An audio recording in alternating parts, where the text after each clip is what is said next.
भाजप नेते गिरीश महाजन आणि भाजपचे ज्येष्ठ नेते एकनाथ खडसेंमधील वाद आता शिगेला गेलाय। एकेकाळी एकत्र काम करणारे दोन्ही नेते आता मर्यादा ओलांडून आगपाखड करत असल्याचं पाहायला मिळतंय। एकनाथ खडसे यांनी एका वृत्तवाहिनीला दिलेल्या मुलाखतीत गिरीश महाजन यांच्यावर निशाणा साधला होता। यालाच महाजनांकडूनही जोरदार प्रत्युत्तर देण्यात आलं होतं। जामनेर येथील झालेल्या मेळाव्यात महाजनांनी खडसेंवर हल्लाबोल केला। एवढ्या मोठ्या नेत्याची वाईट अवस्था झाली आहे, परंतु जामनेर मधील लोक तुम्हाला दाद देणार नाहीत, तुम्हाला तुमची जागा दाखवतील। आपलं वय काय, आपण रोज काय करतोय, रोज अश्लील बोलायचं, आपली लायकी काय राहिलीये, असा जोरदार घणाघात महाजनांनी केला होता। तसेच खडसेंवर आरोप असलेल्या भूखंड घोटाळ्याबाबतही महाजनांनी भाष्य केलं होतं। यालाच खडसेंनीही उत्तर दिलंय। ते काय म्हणाले ते तुम्हीच पहा। गिरीश महाजनांनी एका चॅनलला मुलाखत देत असताना अत्यंत दिशाभूल अशी माहिती माध्यमांसमोर ठेवली। त्यामध्ये त्यांनी भूखंडाच्या बाबत बरीच चर्चा केली की भोसरीचा भूखंड घेतला वगैरे। वास्तविक पाहता भूखंड माझा जो घेतलेला आहे त्या भूखंडावर आजही या क्षणाला जर उतारा काढला, तुम्ही ऑनलाईन उतारा काढू शकता, त्या उतार्यामध्ये बुकानी म्हणून जो मूळ मालक आहे त्याचं नाव आहे आणि इतर हक्कामध्ये MIDCचं नाव आहे। इतर हक्कामध्ये नाव असताना खरेदी करू नये असा कुठलाही नियम नाही। महसूल मंत्री म्हणून मला तेवढी अक्कल आहे आणि उकानीच्या हातूनच तो खरेदी केलेला आहे। त्याने रिसर खरेदी केला, कुठलाही त्याच्यामध्ये गैरव्यवहार नाही। 27 कोटीचं व्हॅल्युएशन आहे, सरकारचं व्हॅल्युएशन आहे। बाजारामध्ये 1000 कोटीचं असो की मग सरकारने मला सांगितलं की 27 कोटी आहे, त्याचा टॅक्स तुम्ही भरा। त्याप्रमाणे स्टॅम्प ड्युटी 27 कोटीची भरली, 4 कोटी त्याला प्रत्यक्ष दिले आणि नंतरच हा प्रकार सुरू झाला। मी खरेदी केलेला नाही, माझ्या बायकोने आणि जावयाने खरेदी केला आहे। माझा 1 रुपयाचा त्याच्याशी संबंध नाही, मी कधी गेलो नाही, कधी संबंध नाही। फक्त एक मीटिंग घेतली, या कारणासाठी मला ईडीने अडकवलं। त्याच्यामध्ये मीटिंग येणं काही गुन्हा नाही आहे, नंतर कोर्टात ते सिद्ध होईल। परंतु भूखंडाच्या संदर्भामध्ये जी दिशाभूल करणारी माहिती दिली ते अत्यंत चुकीची आहे। आता शेवटी हे आकसापोटी एकनाथ खडसेंना बदनाम करण्यासाठी त्या कालखंडामध्ये जे षडयंत्र रचलं गेलं, सारे माध्यमं वगैरे वगैरे पाहिलं असेल तुम्ही, त्या माध्यमातून ते केलं गेलं आणि ते प्रमुख सूत्रधार कोण आहे हे अख्ख्या महाराष्ट्राला त्याचं माहिती आहे। आता आमच्या मतदारसंघाच्या बोदवडला पाणी नाही आणि मग बोदवडची नगरपालिका आमची नाही, जळगावच्या मुक्ताईनगरची नाही, हे अत्यंत दिशाभूल करणार आहे। बोदवडला पाणी नाही तर माझी जबाबदारीच नाही आहे, माझी जबाबदारी शेवटची आहे। आज तुमचा आमदार इथे आहे, तुमच्या आमदारांना तिथं पाणी दिलं नाही। मी तरी योजना आधी केली होती, त्यामुळे माझ्याच योजनेमुळे पाणी आतापर्यंत ते घेत आलेले आहे। तुमच्या आमदारानं 5 वर्ष काय केलं, मतदारसंघामध्ये काय केलं, नंतर आता 5 वर्ष तुमचाच आमदार आहे।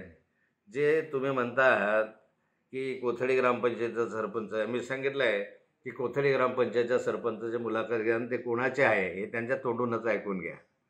जिल्हा बँकेमध्ये जिल्हा बँक मी ताब्यामध्ये आणली, माझ्यात मी म्हणता तर माझ्यामुळे आमच्या सहकार्यांमुळे ते जिल्हा बँक ताब्यात आली, त्याच्यामध्ये चेअरमन झाले।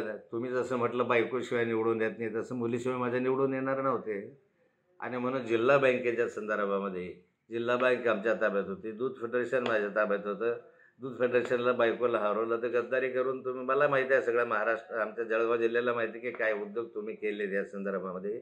मुक्ताईनगर नगरपालिका ही माझी होती, 17 पैकी 14 नगरसेवक माझे निवडून आले होते। तुम्ही फोडाफोडीचं राजकारण करून ते ताब्यामध्ये घेतलं।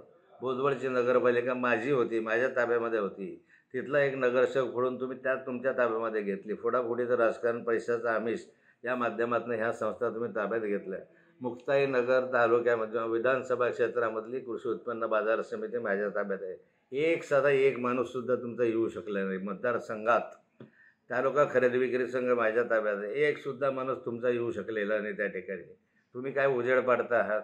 आणि या ठिकाणी मी मान्य करतो की गिरीश भाऊ दारू पित नाही, तंबाखू खात नाही, गुटखा खात नाही, त्यांना कुठलीही सवय नाही, हे मी मान्य करतो।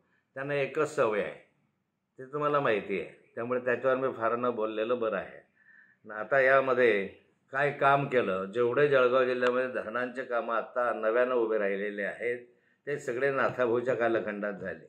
याच्या मतदारसंघातले 100% धरणं नाथाभाऊच्या कालखंडामध्ये झाले। जळगाव जिल्ह्यामध्ये जेवढे धरणं झाले तेवढे पेंडिंग जे पडले ते पाटबंधारे मंत्री गिरीश महाजन असताना पडले. एकही धरण पूर्ण होऊ शकलं नाही. नंतरच्या कालखंडामध्ये आमच्या उपसा सिंचन योजना तशाच पडल्या, अंमळनेरचा प्रकल्प तसाच पडला, आमच्या मुक्ताईनगर उपसा सिंचन जे आहे बोदवडची ती तशीच पडली. कुऱ्हा उपसा सिंचनला 1 रुपया यांनी दिला नाही आणि त्यामुळे पाटबंधाऱ्यामध्ये असताना काय दिवे लावले त्याच्यामध्ये यामधून भुजबळ या सगळ्या धरणांच्या कामं जे आहेत ते आमच्या कालखंडामध्ये जळगाव जिल्ह्यामध्ये आणि खानदेशमध्ये झाले. मोठे मोठे प्रकल्प आमच्या माध्यमातून आमच्या कालखंडामध्ये उभे राहिले. तुम्ही कोणता प्रकल्प दाखवा की एक प्रकल्प हा माझ्या 1000 कोटी रुपयाचे प्रकल्प आहे, 500 कोटी रुपयाचे प्रकल्प आहे भुजबळ उपसा सिंचनसारखे. तुमचा एखादा प्रकल्प दाखवा की 2000 कोटीचा आहे, 5000 कोटीचा आहे. मी जळगाव जिल्ह्यासाठी जवळपास आज जर पाहिलं तर 20,000 कोटी रुपयाचे धरणांचे कामं आज त्या ठिकाणी मंजूर करून त्या ठिकाणी भूमिपूजन केलेलं आहे.